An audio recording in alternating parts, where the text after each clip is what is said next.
모든 것은 보는 관점에 따라 달리 보이죠. 정말 보니까 사사건건 태클 걸고 걸림돌인 줄 알았는데 아주 지나고 보니까 그 걸림돌이 아니라 내가 딛고 일어설 수 있는 디딤돌인 경우들이 있고, 또 정말 내가 딛고 일어설 디딤돌인 줄 알고 나를 지지해주고 내가 꼭 붙잡을 동아줄인 줄 알았는데 알고 보니까 그 줄이 썩은 줄이고 또 걸림돌인 경우가 참 많습니다. 그 왕의 자리라고 하는 것은 처음에 권력이 안정되기 전까지는 고양이 손까지 빌리려고 합니다. 마치 선거 전에 후보들의 자세를 보면 돼요. 다 굽신굽신하고 나를 반대하나 욕하나 어떤 사람이나 달게 듣게 되죠. 그런데 권력이라는 것이 안정되면 이제 듣기 싫은 말은 진짜 힘듭니다. 그리고 이제는 모든 권력의 구조가 왕의 중심으로, 자기 중심으로 재편되기를 바라는 것은 동서고금을 막론하고 그 대부분의 권력자들의 생각입니다. 나한테 이제는 제일 높은, 이제 만인지상의 왕의 자리가 되면 내 뜻에 동의하지 않는 사람이 그냥 나를 반대하는 사람 정도가, 동의하지 않는 정도가 아니라 견디기 어려워져요. 왕만 그렇습니까? 살다 보면 다 그렇습니다. 내 뜻에 나하고 의견이 다르다라고 생각하지 않고 나를 대적하는 사람으로 여겨집니다. 나를 반대하는 사람으로 여겨집니다. 그리고 그 사람과 함께 하는 것이 이제는 어렵습니다. 아니, 싫습니다. 같이 하고 싶지 않습니다. 그 사람이 나에게 주는 이점이 아무리 크다 할지라도 그 사람이 나를 보는 눈빛이나 나의 말에 대한 그 사람의 반응을 내가 견디기가 어렵습니다. 근데 여러분, 내 뜻에 다 동의한다고 나의 사람은 아닙니다. 이게 참 중요합니다. 내 뜻에 다 맞장구를 쳐준다고, 내 뜻에 다 동의를 해준다고 나를 위하는 사람은 아닐 수가 있습니다. 어릴 때 엄마가 제일 많이 아이들에게 하는 말은 사랑한다가 아니라 안 돼입니다. 안 돼. 부드럽게 안 돼 하든지 아니면 단호하게 안 돼. 그래서 애들은 정말 지가 필요한 것이 있으면 아빠를 찾죠. 아빠들은 웬만하면 다 되니까요. 왜? 자식을 사랑해서가 아니라 귀찮았어요.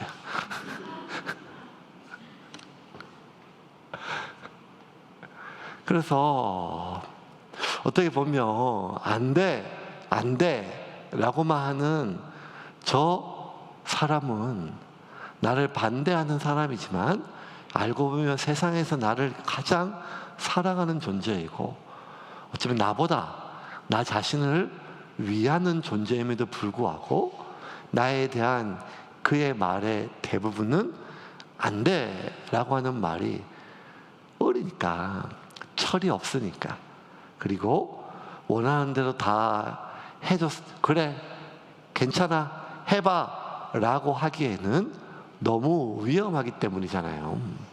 그런데 누구라도 우리가 어린 유년 시절에 이걸 겪었음에도 불구하고 나이가 들고 어떤 주위에 오르고 그리고 점점 뭔가 인생을 살다 보면 내 앞에서 대놓고 내 뜻을 거스리거나 반대하기는 참 쉽지 않습니다. 대부분 우리 앞에서 웃지요. 맞장구 쳐줍니다. 네, 하지만 돌아서서 나를 욕하고 비난하고 심지어 나에 대한 없는 이야기를 나르는 사람들이 또 얼마나 많습니까?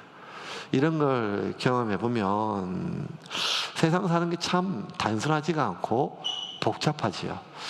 지금 내 앞에 있는 이 사람이 나의 디딤돌인지 나의 걸림돌인지, 내가 믿고 의지해야 될 나의 지지하는 밧줄인지 아니면 나를 사망의 길로 인도하는 위험한 주인 줄, 그것은 나에 대하여 동의하고 위하거나 반대하고 아니면 거역하는가, 이것만으로도 판단하기는 참 어렵습니다. 나이 어린 그 요시아가 7살에 왕이 된 것은 전적으로 대제사장 여호야다의 덕택이었습니다.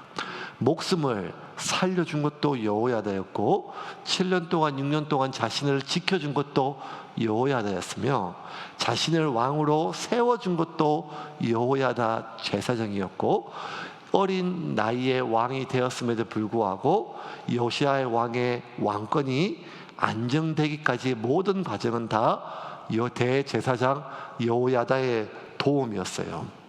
어쩌면 요시아에게 가장 크고 가장 든든한 디딤돌은 여호야다였어요. 그런데 참 요상하죠. 요시아가 이제 다 자랐어요. 이제 제법 왕의 티가 나는 게 아니라 왕이에요. 그리고 정권이, 권력이 안정화되었어요. 대부분의 사람들은 이제 요시아 왕의 마음을 얻으려고 하고, 그리고 또 지각이 있고 하나님 앞에 바로 섰던 요시아 왕은 이제 왕의 풍모뿐만 아니라 그의 인격, 실력, 통치, 모든 것들이 왕으로서 다윗과 뭐 똑같을 수는 없지만 그 계열에 역시 다윗의 씨는 틀림이 없구나, 이런 말들이 백성들에게 돌 정도로 다 안정이 됐어요. 그렇게 요시아 왕의 권력이, 모든 것이 안정이 되자 희한하죠. 지금까지 나에게 가장 큰 디딤돌이었던 대제사장 여호야다가 이제 걸림돌이 되기 시작해요. 뭔가 좀 내가 하고 싶은 거 할 때 자꾸만 태클을 걸어요. 왕이시여, 백성들을 생각하소서. 왕이시여, 초심을 지키시옵소서. 왕이시여. 여러분, 왕은 진짜 자기 마음대로 하는 줄 알았거든요. 근데 이 TV에 나오는 주말 드라마 대하 사극 보면 제일 골치 아픈 게 왕인 같아요. 뭐 맨날 전날 그 오전회에서 신하들이 맨날 하는 말이 뭔가 하면, 전하 통촉하옵소서, 아니 되옵니다, 전하 통촉하옵소서, 막 그래요. 막 그냥 왕이 뭐 성질이 나가지고, 그러니까 막 왕을 못 해먹겠다 하고, 대통령도 대통령 못 해먹겠다 하고, 또 막 당회하다가 목사님도 못 해먹겠다 하고, 뭐 이런 것들이 참 쉽지가 않죠.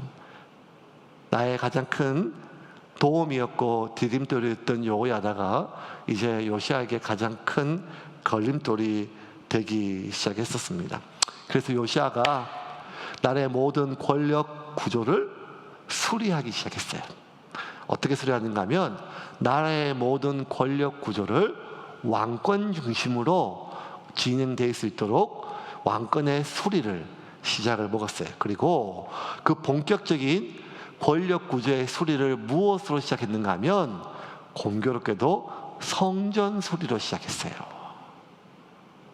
북이스라엘과 달리 남유다는 하나님께서 그 왕권을 계속 다윗의 씨로 이어줬죠. 하지만 남유다 왕이라고 해서 북이스라엘 왕과 다를 바가 거의 없었어요. 그렇게 신실하게 하나님을 믿고 따랐던 왕들이 많지가 않았어요. 그 중에 뭐 요시아 정도 하나 더 갈까 말까 한 정도인데, 그 요시아가 이제 성전을 좀 수리하고 싶었어요. 왜냐하면 이제 이 솔로몬이 성전을 건축한 지 100여 년이 지났어요. 그러니 이것저것 손볼 곳이 참 많이 생겼는데, 이 남북이 서로 나뉘어졌고 남유다가 북이스라엘과 계속 전쟁하면서 싸우다 보니까 이 농토도 없고 여러 가지 사회적 기반이 약한 남유다로서 북이스라엘과 대치하는 것만으로도 힘에 부딪혔어요. 그러니 이 성전을 수리할 여력이 없었거든요. 그렇게 100년이 지나갔는데 요시야 왕이 볼 때 성전이 너무 낡았어요. 그리고 여러 가지 많이 고장이 났어요. 그래서 성전을 수리하려고 마음을 먹었는데 그 성전 수리할 때 뭐든지 다 돈 드는 거 아니겠어요? 전쟁을 해도 그렇고. 그래서 성전 수리에 드는 재정을 왕실 재정으로 하지 않고 이 성전 재정, 왜냐하면 이스라엘 백성들은 성전에 들어올 때 그 성인 남자들은 성전세라고 하는 이 모세가 정해놓았던 율법에 따른 그 성전세가 있었거든요. 이쪽에 헌금이죠, 헌금. 그 성전세를 통해서 성전을 수리하기로 마음 먹었어요. 왜냐하면 어차피 성전 수리이기도 하고 하지만 더 큰 이유는 왕실 재정이 넉넉치가 않았어요. 왜냐하면 요시야가 남유다에 있는 모든 바알과 단교하고 다 끊어버렸어요. 그러니 두로와 시돈과 계속 교육을 해야 뭔가 먹고 살 수 있는 나라였는데 그 모든 교육이 끊어졌으니까 왕실 재정이 어떻게 됐습니까? 대한민국도 마찬가지겠죠. 대한민국이 무슨 자원이 많은 것도 아니고 겨우 수출로 벌어먹고 사는 나라인데 만약에 대한민국이 중국과 미국 이 세계에서 제일 강대국 중국과 미국 두 나라와 교육이 단절되면 이 쫄딱 망하고 굶어 죽는 게 딱 알맞거든요. 예나 지금이나 한 개인이나 아니면 나라나 먹고 사는 것은 참 단순합니다. 그러니 요시야 왕이 믿음으로 이 바알을 다 끊어버리고 신전을 끊어버리고 두로와 또 시돈과 교육을 끊어버리니까 왕실 재정이 넉넉할 리가 없지요. 그래서 성전을 수리하되 성전 헌금으로 성전 재정으로 그것을 수리하기로 마음을 먹었습니다. 4절과 5절 말씀 같이 보겠습니다. 요아스가 제사장들에게 이르되 여호와의 성전을 거룩하게 하여 드리는 모든 은 곧 사람이 통용하는 은이나 각 사람의 몸값으로 드리는 은이나 자원하여 여호와의 성전에 드리는 모든 은을 제사장들이 각각 아는 자에게서 받아들여 성전의 어느 곳이든지 파손된 것을 보거든 그것으로 수리하라 하였으나 그것으로 수리하라 하였으나라고 하는 게 뒤에 붙죠. 그렇게 지시를 내렸어요. 그러니까 귀하죠. 왕이 직접 나가서 성전을 수리할 수 있도록 모든 것들을 이렇게 다 관찰했으니까요. 근데 명령을 내렸는데 이 성전 수리가 지지부진한 거예요. 왜 안 되지? 아무리 기다려도. 그 일꾼들도 다 대주고 사람들 붙여줬는데 이 성전 수리가 계속 지연되고 지지부진한 거예요. 왜 그런가 해서 알아봤더니만 아이고 믿을 놈이 한 놈도 없어요. 제사장들이 헌금에 자꾸 손을 대는 거예요. 헌금이 손을 대는 거예요. 네. 천지가 계획할 노릇이죠. 6절입니다. 같이 읽겠습니다. 요아스 왕 제23년에 이르도록 제사장들이 성전의 파손한 데를 수리하지 아니하였는지라. 단순히 왜 수리하지 않는가? 헌금은 거뒀고 그리고 더 적극적으로 성전세를 내도록 모든 백성들에게 명령을 내렸는데 백성들이 그것을 다 좋게 여겼어요. 그래서 많은 재정이 모아졌어요. 그런데도 성전 수리가 이루어지지 않는 것은 이 제사장들이 그 헌금에 사적으로 유용했던 거예요. 물론 이 레위인들로 구성된 제사장들은 하나님께서 이스라엘 모든 11지파에게는 농사를 짓고 또 유목할 수 있는 땅을 지었고 레위인들은 전적으로 하나님께 헌신하고 예배를 집전하는 일에 봉사하면 나머지 지파들이 헌금을 모아가지고 레위 지파가 살 수 있도록 그렇게 하는 것 하나님 정해주신 것이기 때문에 성전에 들어지는 헌물과 또 헌금은 제사장들이 사용할 수가 있었어요. 그런데 지금은 특별한 헌금이었거든요. 성전 수리를 위해서 특별히 모아둔 헌금들이고 그렇게 했는데 이것을 개인적으로 자신들이 그렇게 사용하게 되니까 수리가 진척이 안 되는 거예요. 요시야 왕이 봤을 때 이거 아니다. 야, 이게 진짜 이 성전이라고 하는 건물만 수리할 게 아니라 이 제사장들 다 한번 손봐야겠다. 그래서 어떻게 했는가 하면 모든 재정 관리를 제사장들이 손을 못 대도록 공무원이 재정 회계를 두고 그리고 그 모든 것들을 직접 헌금이 모아지면 어떻게 했는가 하면 성전 앞에 큰 헌금함을 갖다 놓고 성전에 들어갈 때 사람들이 이제 은으로 이렇게 돈을 내면 그 돈이 다 차면 그것을 가지고 대제사장하고 같이 가서 왕 앞에 가서 다 얼마인가 계산하고 나서 계수를 하고 나가지고 정확하게 액수가 계산되고 나고 적으면, 장부에 적으면 그것을 가지고 이제 이 미장한 특수장, 돌 만지는 사람한테는 직접 돌 주고 나무 만지는 사람들은 직접 돈 주고 그렇게 직접 그 업자들에게 회계가 돈을 줘서 그 공사를 진행하도록 했습니다. 굉장히 자세하게 나가요. 지금 9절부터 15절까지 보겠습니다. 제사장 여호야다가 한 궤를 가져다가 그것의 뚜껑에 구멍을 뚫어 여호와의 전문 어귀 오른쪽 곧 제단 옆에 두매 여호와의 성전에 가져오는 모든 은을 다 문을 지키는 제사장들이 그 궤에 넣더라. 이에 그 궤 가운데 은이 많은 것을 보면 왕의 서기와 대제사장이 올라와서 여호와의 성전에 있는 대로 그 은을 계산하여 봉하고 그 달아본 은을 일하는 자 곧 여호와의 성전을 맡은 자의 손에 넘기면 그들은 또 여호와의 성전을 수리하는 목수와 건축하는 자들에게 주고 또 미장이와 석수에게 주고 또 여호와의 파손한 데를 수리할 제목과 다듬은 돌을 사게 하며 그 성전을 수리할 모든 물건을 위하여 쓰게 하였으되 여호와의 성전에 드린 그 은으로 그 성전의 은 대접이나 불집게나 주발이나 나팔이나 아무 금그릇이나 은그릇도 만들지 아니하고 그 은을 일하는 자에게 주어 그것으로 여호와의 성전을 수리하게 하였으며 또 그 은을 받아 일꾼에게 주는 사람들과 회개하지 아니하였으니 이는 그들이 성실히 일을 하였음이라. 자, 굉장히 투명히 하나하나 모든 체계를 잡아갔어요. 여러분, 하나님의 일을 할 때 어쩌면 열심이나 헌신보다 더 중요한 것은 투명성입니다. 투명성입니다. 악한 원수마귀가 틈타지 못하게 그 모든 틈을 막는 것이 가장 중요하지요. 그래서 여러분, 어쩌면 말씀을 전하는 자는 말씀을 전하는 일에 전념하고, 그리고 살림을 사는 사람은 교회 살림을 사는 것이 전념하는 게 맞아요. 개척 초기에는 뭐 짬뽕이 될 수 있지만 어느 정도 규모가 되면 특별히 돈 문제만큼 두 가지, 돈과 행정, 사람을 세우는 일과 재정에 있어서는 원칙대로 진행되지 않으면 반드시 사단에게 빌미가 되어집니다. 이것이 어쩌면 뭐 사람이니까 자기 마음대로 돈을 쓰면 제일 편해요. 누구의 허락받지 않고.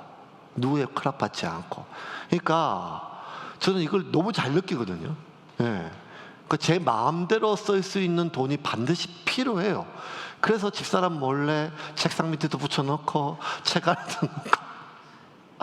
왜 그렇게 하는가 하면 이렇게 은행에 넣으면 되는데 그걸 다 보니까 계좌가 있으니까 내가 써놓은 돈이라도 집사람이 나한테 얼마 있는지를 모르면 좋겠다라고 하는, 어쨌든 나만 아는 것이 가장 안전하니까 그걸로 내가 뭘 하든지 간에 낚싯대를 사든 뭘 하든지 간에 뭐 이렇게 나이 50에 또 혼나면서 뭐 이렇게 사 먹어서 되겠습니까?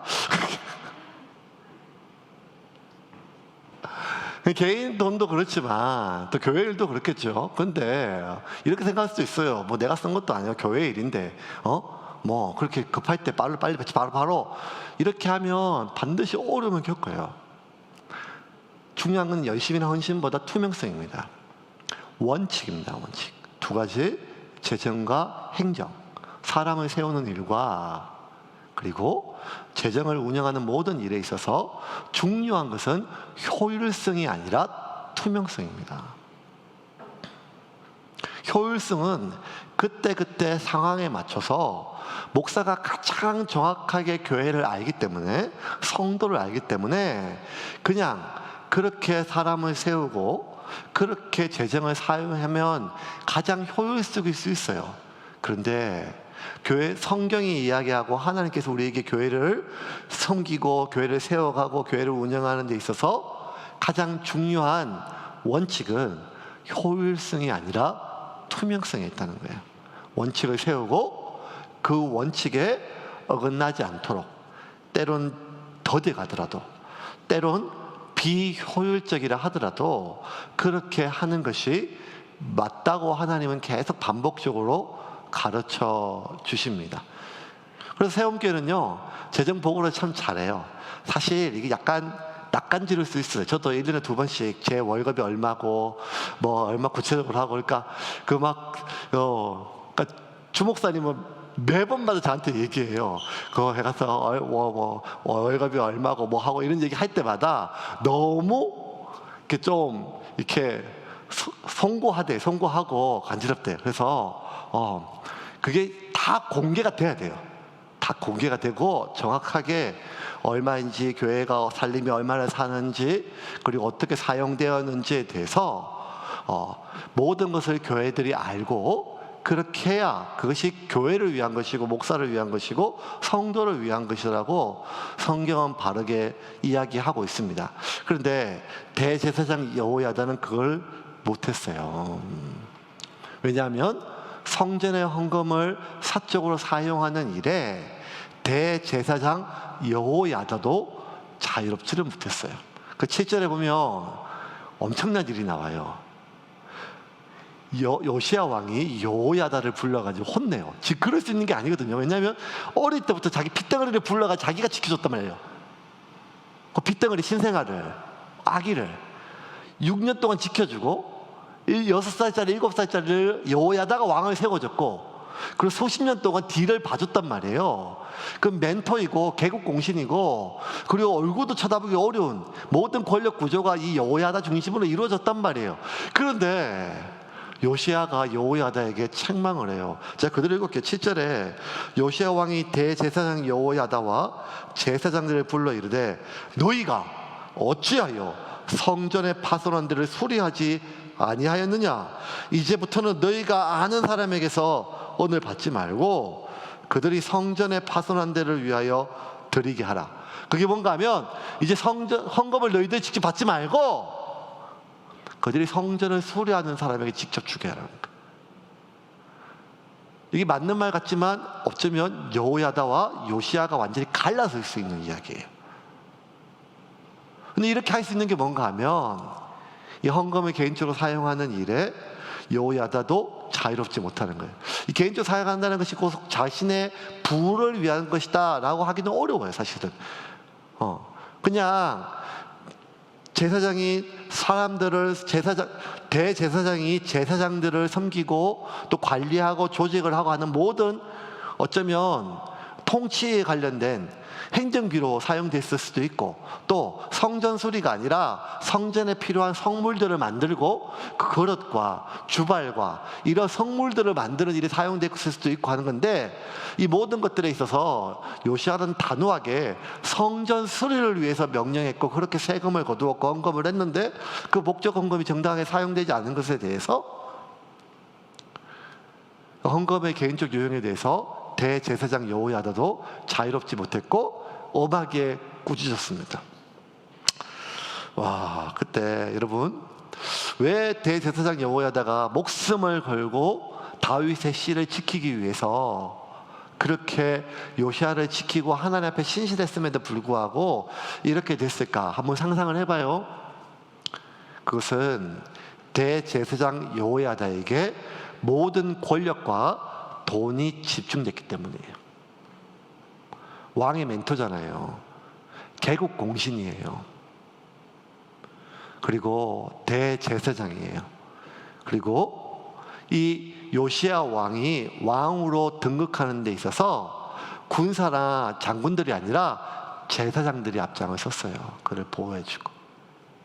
그럼 어쩌면 지금까지 이 남유다의 모든 권력은 여호야다 중심으로 세웠을 거예요.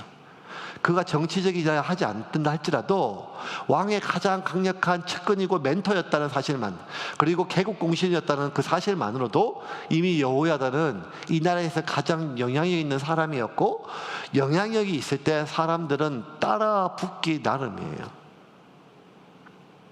그리고 그 모든 여호야다의 행위는 종교적 사역일 수도 있지만 정치 행위일 수도 있습니다.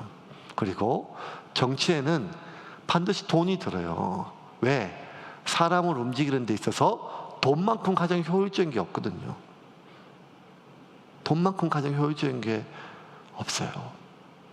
그러니 여호야다가 오직 하나님의 뜻을 받들고 이것이 하나님의 뜻입니다 라고 선포했던 말씀의 능력으로 제사장들과 소명, 하나님의 뜻, 이런 것으로 사람을, 조직을 관리하던 여호야다가 이제 조금씩 돈으로, 힘으로 의도하지 않았지만 사람을 조종하게 되는 어쩔 수 없는 현실적인 문제가 따르게 되었죠. 그러니 그게 올바르지 않음을 알고도 왕의 명령이 있음을 알았음에도 불구하고 그 누구보다 성전 수리에 앞장서야 되는 대제사장임에도 불구하고 성전 수리보다 급하게 먼저 써야 될 때가 있었던 거예요. 이게 참, 한번 우리가 원칙을 잃어버리고 한번 하나님의 방법을 놓아버리면 걷잡을 수가 없어요. 다 하나님의 일이지만 다 하나님의 방법은 아닐 수 있거든요. 하나님의 방법이 아닌 순간 그 일이 어떤 일이든지 간에 하나님의 일이 아니게 돼요. 이거 기억하세요. 하나님의 방법이 아닌 순간 그 일이 어떤 일이든지 간에 그 일은 더 이상 하나님의 일이 아니게 돼요. 그러므로 여러분, 우리는 끝까지 하나님의 방법을 지켜야 돼요. 교회 일만 그런 것이 아니라 우리의 삶의 모든 선택에 있어서 하나님의 방법은 비효율적이에요. 하나님의 방법은 바보 같을 수 있어요. 하나님의 방법은 오히려 하나님의 일에 손해를 줄 수 있어요. 하지만 하나님은 하나님의 방법으로 하나님의 일이 진행되기를 원하세요. 그래서 우리는 하나님의 방법을 지켜야 돼요. 그렇게 요시야는 성전 개혁, 그리고 성전에 있는 제사장들 종교 구조를 개혁하기 시작했어요. 성전 수리와 함께 교회의 구조와 제사장들을 수리하기 시작했던 거예요. 그런데 여러분, 똑같은 일도 입장을 달리해서 보면 다르게 보이잖아요. 요시야가 하는 일은 맞아요. 성경에서는 요시야의 성전 수리와 성전 계획을 굉장히 귀하게 여겼어요. 어떤 왕들보다 굉장히 하나님 앞에 신실하게 한 것으로 그렇게 기록을 해요. 그런데 또 어떻게 보면 이 성전 수리가 대제사장의 입장에서는 고마운 일임에도 불구하고 관점을 달려보면 대제사장 여호의 입장에서 자기가 키워지고 지켜주고 왕을 세워줬으며 왕의 자리까지 지금까지 모든 것들을 다 지켜줬던 그 요시야 왕이 은혜를 잊고 자신을 배반하고 배은망덕해서 사람들 앞에서 자기를 망신주고 심지어 자신의 모든 수족을 잘라버린 반역이요 배신이요 토사구팽으로 여겨질 수 있단 말이에요. 네. 이러면 어려워요. 얼마나 마음이 힘듭니까? 사람 관계가 틀어지는 건요, 나라가 진짜 쪼개지고 교회가 쪼개지는 것은 큰 인연 때문이 아니라 삐져서 그래요. 삐져서. 세상에서 가장 큰 비극이 삐지는 거예요. 삐지는 거. 안 그래요, 여러분? 지금 이 나라 여당 대표도 삐져가지고 지금 난리가 났잖아요. 서로 삐져가지고. 그러니까 이게 여러분, 뭐 대의 명분을 얘기하고 뭘 하지만 결국 내가 이용당했다, 배신당했다, 이렇게 느껴지는 순간 이게 견디기가 참 어려워요.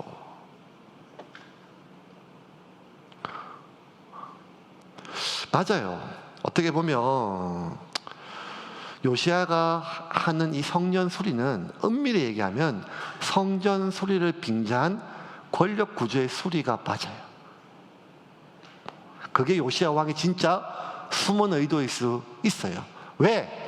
돈줄을 잘라버리면 힘을 잃어버리게 되거든요. 이 말이 더 웃겨요. 아니, 대제사장은 말씀으로 사람을 움직이는 사람 아니에요? 하나님의 뜻으로 사람을 세워가는 사람이 아니에요. 그런데 돈줄이 끊겼다고 이미 힘을 잃어버린다면 제 대제사장으로서 날개가 다 잘린 것 아니겠어요? 그런데 요시야는 어쩌면 이참에 자신의 중심으로 모든 권력 구조를 재편하고, 그리고 이제 디딤돌이 되어버린 여호야다를 처리하기를 마음 먹었는지도 모릅니다. 그러니까 지금 여호야다는 토사구팽이 맞아요. 배신당한 거 맞고 배은망덕도 맞아요. 그런데 여러분, 여기서 중요한 게 뭔가 하면, 그래도 여호야다는 대제사장이잖아요. 그러면 왕의 의도가 무엇인지 정확하게 분석해야 되는 것 맞아요. 이 상황이 지금 어떤 상황인지 분석하는 것, 그것도 맞아요. 그런데 그 왕의 의도와 상황에 대한 분석으로 끝나서는 안 되고, 그럼에도 불구하고 그래 맞다, 이거는 지금 왕이 나를 손발을 자르고 권력 구조를 재편하고 나를 이제 뒷방글건이로 쳐내고 나를 제거하기, 나를 걸림돌로 여기고 이제 나와 손잡고 나를 의논하는 것이 아니라 내가 불편해졌고 이제 나를 버리려고 쳐내려고 하는구나, 상황이 맞다, 여기서 끝내서는 안 되죠. 이게 정확한 분석이 맞는데, 왜냐하면 대제사장이니까요. 그거 뭔가 하면, 그런데 하나님은 왜 이 상황을 허락하셨는가? 이게 되게 중요해요, 여러분. 우리가 살다 보면 사람의 의도가 파악을 해야 돼요, 그죠? 이 상황이 지금 어떤 상황인가 파악해야 돼요. 그걸 파악을 하는 게 맞죠. 그러면 명확하게 보여요. 아, 내가 배신당했구나. 맞네, 내가 배신당하겠네. 아하, 이제 내가 필요 없어졌네. 뭐 이렇게 생각이 드는 것 맞아요. 근데 거기서 끝나는 게 아니라는 거예요. 왜냐하면 우리는 하나님의 자녀이기 때문에 이 세상은 사람이나 상황에 의해서 운행되는 것이 아니라 하나님의 섭리에 의해서 운행된다는 것을 믿는 하나님의 자녀잖아요. 그러면 이 상황에 대한 분석도 내가 알겠고 그 사람에 대한 의도도 파악이 되지만, 더 중요한 것은 그럼에도 불구하고 이 상황과 이 모든 것을 허락하시는 하나님의 뜻이 무엇인가를 봐야 되죠. 지금 여호야다는 배신감에 절절 끓어요. 자기가 이용당했음에 대한 거절감을 넘어서 그 배은망덕에 대한 분노로 가득 차요. 그 다음에는 뭔가 하면 이제 바로잡기 위해서 반역이에요. 북이스라엘 역사가 그렇게 됐으니까요. 그런데 여호야다는 여기서 더 나간 거죠. 하나님의 뜻이 무엇인가라고 봤을 때, 아, 하나님이 나에게 무언가 다루시는구나. 지금 요시야는 여호야다에게 걸림돌이에요. 지금 자기를 쳐내려고 하는. 하지만 그 요시야가 하나님이 나에게 보낸 디딤돌일 수 있다라고 여긴 거예요. 왜 이렇게 수천 년 전에 있는 여호야다의 마음을 알 수 있는가 하면, 이후의 여호야다의 행동을 보면 돼요. 그가 반역하지 않았어요. 억울하고 왕에게 따라하지 않았어요. 제사장들의 힘을 규합하지 않았어요. 묵묵히 그 모든 수치를 감내하고 모든 재정에서 손이 잘린 채 성전 수리에 전념하고 백성들에게 하나님의 말씀을 가르치고 제사를 집전하는 일에 집중하게 돼요. 여러분, 왜 여호야다가 이 걸림돌이 하나님이 나를 다루시고 회복하는 영적 회복의 디딤돌로 사용하신다는 확신을 가졌기 때문이에요. 이걸 인정하기가 너무 어려워요. 왜냐하면 저거 배은망덕한 놈인데 저게 하나님이 사용하시는 나를 위한 사람이라고 인정하기가 어려워요. 저거 배신했는데, 머리 검은 것도 절대 거두면 안 되는데 저걸 오히려 나를 위한 디딤돌로 인정하기가 얼마나 어려운지 몰라요. 그런데 여러분, 이 마음이요, 결국 내 안에 복수심과 분노로 가득 채워 나를 괴물로 변하는 것을 막을 수가 있다는 거예요. 하나님의 디딤돌이 맞아요. 여호야다에게 어느 순간 자신의 목숨을 걸고 다윗의 씨를 보존하기 위해서 나섰고, 오직 하나님의 뜻으로 이 나라를 세우기 위해서 이 아합 가문, 이세벨의 딸, 그 아합 가문의 이 아달랴가 다스리는 이 세상으로부터 하나님의 왕국으로 유다를 보호하기 위해서 그렇게 목숨을 바쳤던 대제사장 여호야다의 마음속에 어느 순간 사탄이 심어놓았던 무력이라고 하는, 물질이라고 하는 그 바이러스를 제거하기 위한 하나님의 면역 주사였어요.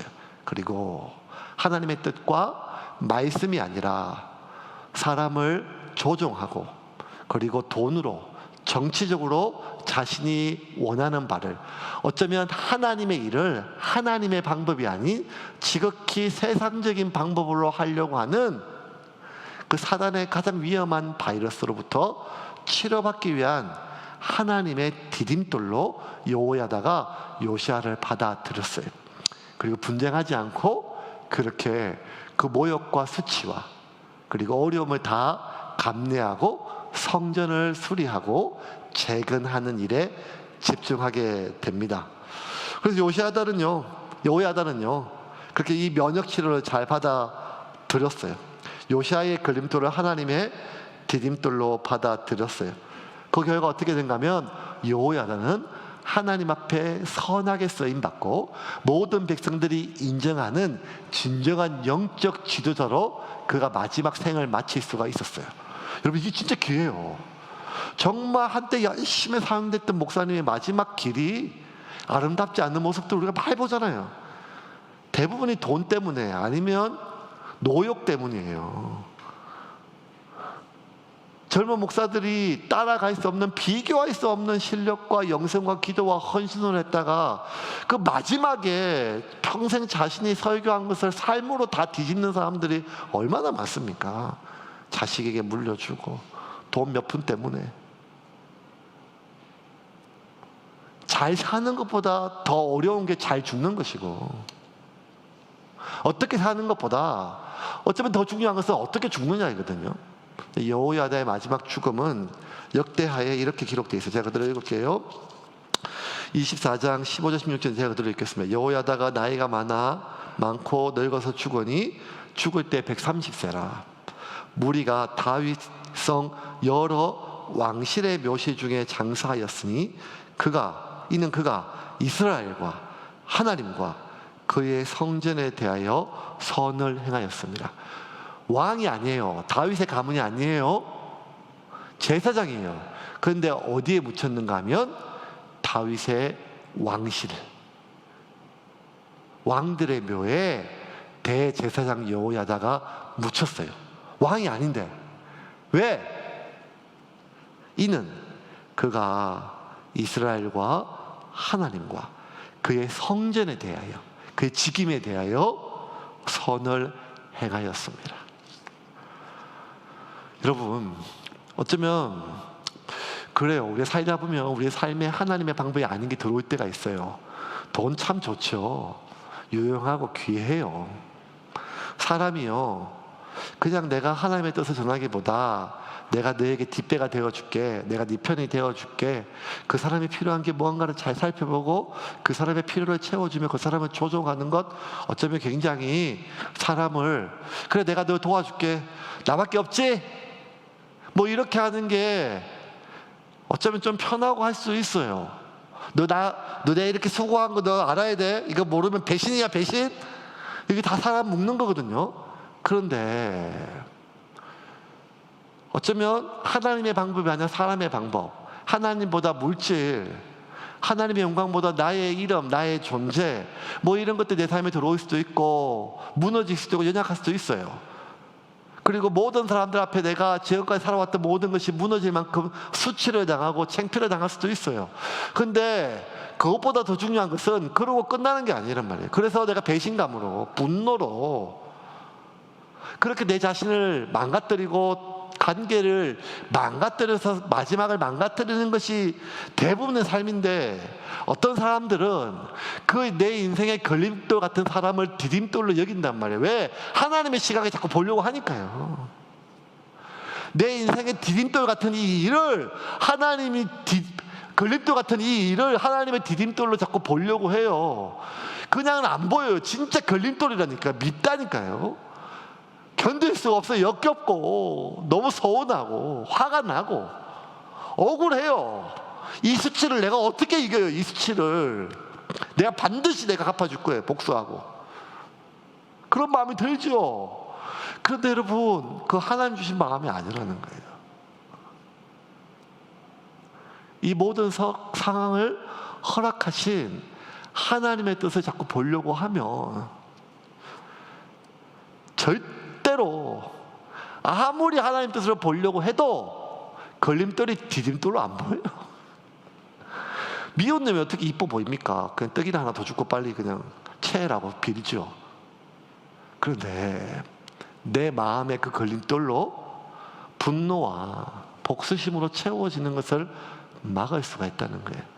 그리고 하나님이 그 걸림돌을 통하여 나에게 다루시고자 하는 것을 내가 받아들이고 내 안에 스며든 세상의 방법, 사단의 바이러스를 우리가 고통 가운데 인정하고 그것을 빼내고 토해내기에 우리가 그릇된 길로 갔지만 원래 자리로 돌아와 소명자로 생을 마칠 수가 있다는 거예요. 그래서 여러분, 진짜 눈에 가시처럼 보이는 사람이 많죠? 진짜 걸림돌 같은 일들이 자꾸만 생깁니다. 그거 제거해야 될 대상이 아닐 수도 있어요. 언제 알 수 있는가 하면 제거해달라고 굉장히 많이 기도했는데 제거가 안 되면 그 버려두시는 하나님의 이유가 있단 말이에요. 심지어 너무너무 고통스러워서 나를 찌른 육체의 가시를 알지라도 바울이 그렇게 하나님 앞에 전심으로 기도했음에도 불구하고 이 가시가 없어지지 않을 때는 이유가 있는 거예요. 제거해달라고 기도했음에도 불구하고 제거되지 않을 때 그때는 하나님이 무언가 이 걸림돌을 디딤돌로 이 걸림돌을 통하여 나를 다루고자 하는 무언가가 있다는 것을 기억해야 돼요. 그래야 내가 괴물로 변하지 않아요. 그리고 내가 소명자로 살 수가 있습니다. 요야다가 그렇게 생을 마쳤어요. 그런데 요시아는 그게 안 됐어요. 남유다의 몇 안 되는 선한 왕이었고 하나님 앞에 신실한 왕이었거든요. 종교개혁하고 성전수를 했던 왕이었어요. 그런데 요시아가 자신의 권력이 안정되니까 모든 관심과 모든 힘을 자신의 걸림돌을 제거하는 데만 썼어요. 그리고 가장 큰 걸림돌이었던 여호야다를 제거하는 데 성공을 했어요. 사실은요, 여호야다는 하나님께서 요시아에게 붙여준 가장 든든한 디딤돌이었어요. 목숨을 지켜주고 왕으로 세움받고 아주 미약하고 약하고 어렸던 그 요시아가 그 왕으로의 풍모를 갖출 수 있도록 뒷배가 되어준 모든 것들은 다 여호야다가 도와줬기 때문이에요. 그래서 어쩌면 이 여호야다는 하나님께서 요시아에게 붙여준 왕의 역할을 바르게 하고 하나님 백성들과 이스라엘을 하나님의 뜻으로 바르게 인도하기 위하여 도움이 되는 디딤돌로 여호야다를 붙여주신 거예요. 2절 한번 볼까요? 오늘 본문 2절, 오늘 본문 시작하는 2절입니다. 같이 읽겠습니다. 요아스는 제사장 여호야다가 그를 교훈하는 모든 날 동안에는 여호와 보시기에 정직히 행하였으되. 언제까지요? 살아있을 때까지. 근데 이게 자꾸 제가 제거하려고 했던 거예요. 제거하려고. 결국 제거했어요. 제거하니까 뭔가 하면 안전장치가 사라졌어요. 그러니 자기 마음대로 모든 것을 다 할 수 있었는데 이 요시아의 마음속에 사단의 방식이, 세상의 방식이 들어왔어요. 그게 무엇인가 하면 사람을 섬기는 것이 아니라 다스리려고 했어요.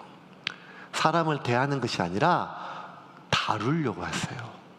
조종하려고 했어요. 진심이 아니라 자신의 이익을 위해 사람을 이용했어요. 사단의 방식이 요시아에게 계속 들어와서 요시아의 마음과 요시아의 영혼과 그리고 요시아의 삶을 갉아먹기 시작했어요. 신기하죠? 뭔가 해로운 게 들어오면 부대껴야 되거든요. 썩은 거 먹으면 설사해야 돼요. 배가 틀어지고 배가 막 아프고. 그런데 이 사단은요, 전혀 우리 안에 불편함이 없어요. 사단의 방식이 들어오고 세상의 방식이 들어왔어요. 사람을 막 조종하기 시작했어요. 돈으로, 힘으로. 그런데 어떻게 되는가 하면 굉장히 인생이 편해졌어요. 내가 뜻대로 대로, 마음먹은 대로, 생각하는 대로 다 되기 시작하는 거예요. 요시야 생각에, 야, 요야다 죽고 나니까 이제 내 세상이다. 걸림돌 하나도 없다. 내 인생의 전성기다. 가장 위험한 시기였는데, 오직 성령의 안에 있을 때만 내 안에 사탄의 방식이 들어올 때 부대껴요, 여러분. 이게 우리가 날마다 성령 안에 있으려고 몸부림쳐야 돼요, 여러분. 눈을 뜨는 순간, 저는 제가 하지 않는 거 여러분에게 설교하지 않아요. 제가 아침에 비몽사몽일 때 눈을 뜨는 순간에도 본능적으로 성령님을 찾아요. 성령님, 나를 다스려 주세요. 나를 다스려 주세요. 왜냐하면 그렇지 않을 때와 내 삶이 완전히 다르니까요. 목사지만, 하루 종일 교회에 있지만 하나님하고 상관없이 사는 때가 많다니까요. 하나님의 방식이 아닌 세상의 방식으로 사람을 조종하고, 하나님의 사람이 아닌 내 사람 만들려고 하고, 하나님이 높아지는 게 아니라 내가 진짜 그 사람에게 좋은 사람이 되고 필요한 사람이 되고 중요한 사람이 되고 싶고, 이런 마음들이요 하루에 수천 번 수만 번 일어나는데요, 누가 나보고 목사님 없으면 못 살겠어 이런 말 들으면 그게 얼마나 위험한 말인지도 모르고 막 좋아지는 거예요. 어깨가 막 올라가는 거예요. 밥을 안 먹어도 막 힘이 나는 거예요. 그런데 제가 성령 안에 있으려고 하고 말씀에 젖어 있으면요, 굉장히 나에게 듣기 좋은 말이 들려도 부대껴요. 이거 아닌데, 이건 아닌데, 이러려고 한 게 아닌데. 오직 성령 안에 있을 때만 느껴요, 여러분. 성령 안에 우리가 말씀 안에 깊이 적셔져 있을 때 느껴져요. 하나님의 방법이 아니면 그냥 부대껴요. 하나님의 마음이 아니면 그냥 막 부대껴요. 그냥 세상 편해요. 뭐 애비는 사람도 없고 반대하는 사람도 없고 하고 싶은 대로 하면 되고, 뭐 그래도 지금 이게 하나님의 뜻이 아니라는 것을 온몸으로 느끼면 자괴감이 들어가지고 내가 진짜 목사가 아닌 것 같고 가짜 목사인 것 같고 사기꾼인 것 같고 부대꼈단 말이에요. 언제? 성령 안에 있을 때. 성령 안에 있을 때. 근데 우리가 성령 안에 있지 못하고 그냥 교회 다니고 네 만나면 괜찮은 성도인 줄 알고 그렇게 아무 생각 없이 살다 보면요, 그냥 내 귀에 들리는 말이 좋고 나에게 동의해 주는 말이 좋고 나를 높여주는 말 한없이 좋고 나를 인정해주면 그것만큼 달콤한 게 없다니까.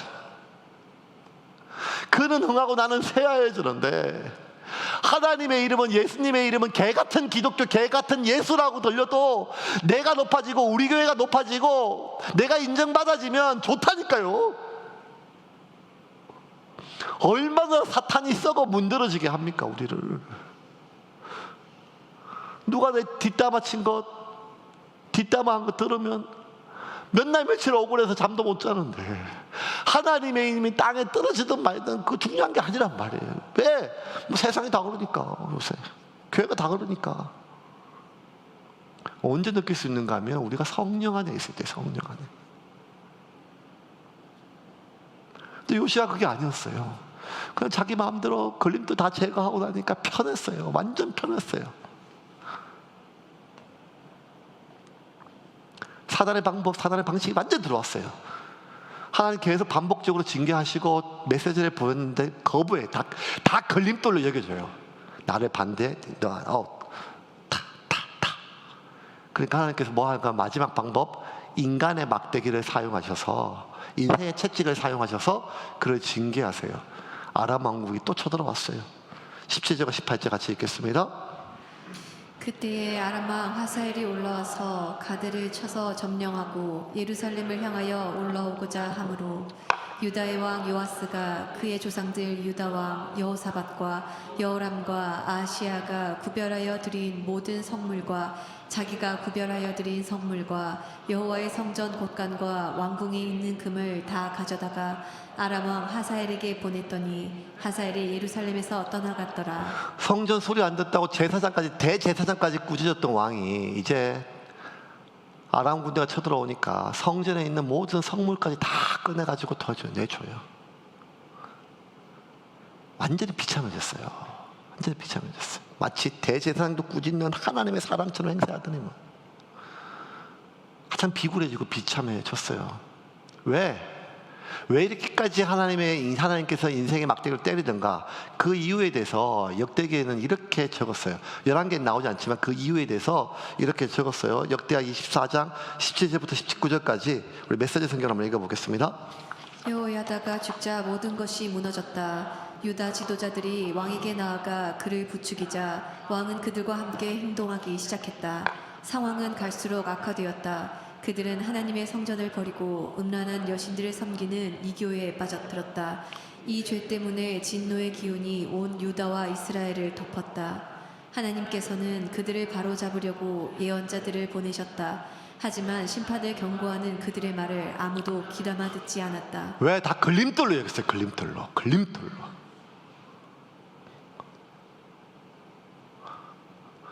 여러분, 진짜 교회가 많고 설교가 넘쳐나는데 성도들이 설교를 골라서 듣는데 위로해주는 설교만 자꾸 틀어요. 위로해주는 설교. 도대체 내적 치유는 언제 끝날까요? 20년, 30년 지났는데 아직도 치유가 안 됐어요.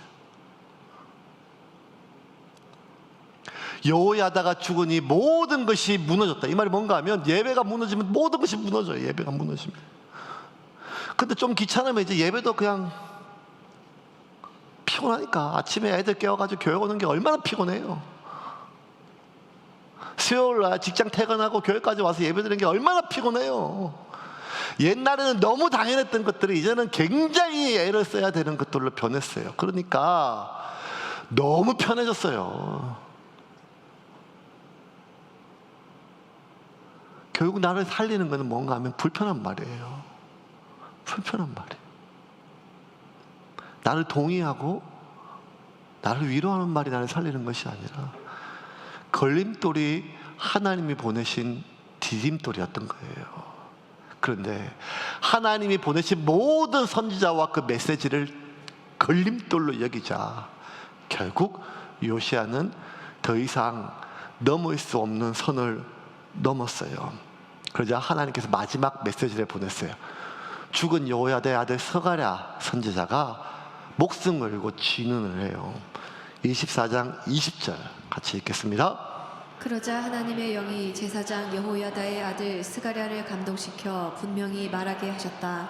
하나님의 말씀이다. 너희가 어찌하여 하나님의 계명을 거역하고 떠나느냐. 절대 그렇게 살아서는 안 된다. 너희가 하나님을 버리면 그분도 너희를 버리실 것이다. 이 말을 왕이 공식적으로 들었을 때 얼마나 수치스러워요. 얼마나 치욕스러워요. 너 그러면 안 된다. 하나님, 너희가 하나님 버리면 하나님 너희 버린다. 지금 하나님 버린 거다 너들. 재정권도 다 잃고 모든 힘도 잃어버렸던 여호야다의 아들 스가랴가 하나님 앞에 왜 하나님의 영이 임했습니까? 그 어느 때보다 강력해진 왕권에 도전한 게 아니라 하나님의 뜻을 떠난 한 양에게 이야기했어요. 안 된다. 이러면 죽는다. 잘못된 방향으로 가고 있다. 악하다. 그런데 요시야가 듣기에는 너무 수치스러웠어요. 너무 창피했어요. 너무 화가 나는 말이에요. 너무 받아들이기 어려운 말이에요. 그리고 그 죽은 GIB보다 더 강력한 걸림돌로 모가지에 박히는 거예요. 그래서 어떻게 하는가 하면 계략을 꾸며가지고 스가랴를 죽입니다. 24장 21절과 22절입니다. 읽고 말씀을 정리하겠습니다. 그러나 사람들은 스가랴를 해칠 음모를 꾸몄고 왕과 공모하여 실제로 그가 명령을 내렸다. 바로 하나님의 성전뜰에서 돌로 쳐 그를 살해했다. 요아스 왕은 자기를 왕으로 세워준 충성된 제사장 여호야다의 은혜를 그렇게 갚았다. 그는 여호야다의 아들을 살해했다. 스가랴는 죽으면서 이렇게 말했다. 보십시오, 하나님, 저들로 하여금 이 일의 대가를 치르게 해주십시오. 제사장을, 대제사장을 성전 뜰에서 돌로 쳐 죽였어요.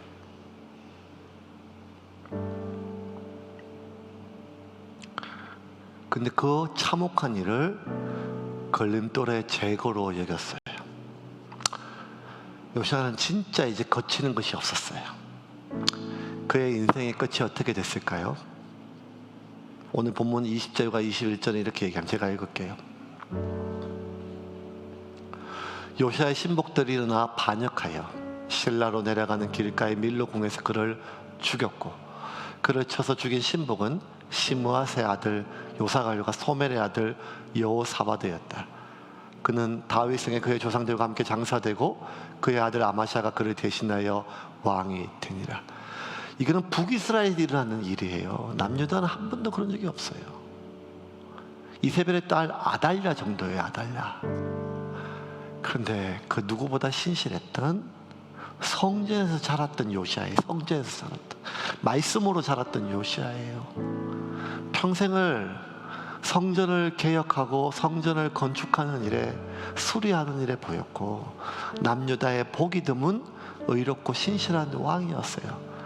그런 요시야가 자신의 인생에 그 하나님이 보내신 디딤돌을 걸림돌로 여기고, 하나님이 이 돌을 허락하신 이유를 살피지 못하고 온 힘과 생각을 다해 그 돌을 제거하는 일에만 신경을 썼을 때, 그의 삶은 결국 가장 비참한 삶으로, 아니 그의 존재 자체가 하나님 앞에 제거해야 될 걸림돌이었고, 그의 존재 자체가 이스라엘 땅에서 제거해야 될 걸림돌로 전락하게 되었습니다. 여러분, 이제 우리가 다시 한번 하나님 말씀 앞에 섭시다. 그가 왕이라 할지라도, 성전에서 자랐다 할지라도, 대제사장이라 할지라도, 사탄은 세상의 방식으로 우리에게 들어옵니다. 사탄은 단 한 번도 하나님을 배신하라고 한 적이 없어요. 하나님의 일을 하라고 합니다. 선교도 하고 구제도 하고 교회도 세우라고 합니다. 단 하나님의 방법이 아닌 나의 방법을, 가장 효율적인 방법을 사용하라고 합니다. 이것은 어쩌면 우리는 숙명입니다. 공중권세 받아잡은 사단의 권세 아래 놓여 있는, 예수님의 십자가 사건으로 그 힘을 잃었지만 여전히 이 세상에서 석세하고 있는 모든 세상의 방식이 사탄의 방식으로, 돈의 힘으로 사람을 조종하고 이용하는 이 세상 속에 우리가 홀로 하나님의 방법으로 세상을 선택한다는 것은 어쩌면 거꾸로 강을 뒤집고 올라가는 일만큼 힘겨운 일일 수밖에 없지 않겠습니까? 하지만 그렇더라도 우리는 하나님의 방법을 고집해야 됩니다. 예배가 무너지면 다 무너집니다. 나에게 모든 것을 동의한다고 나를 위한 것이 아닙니다.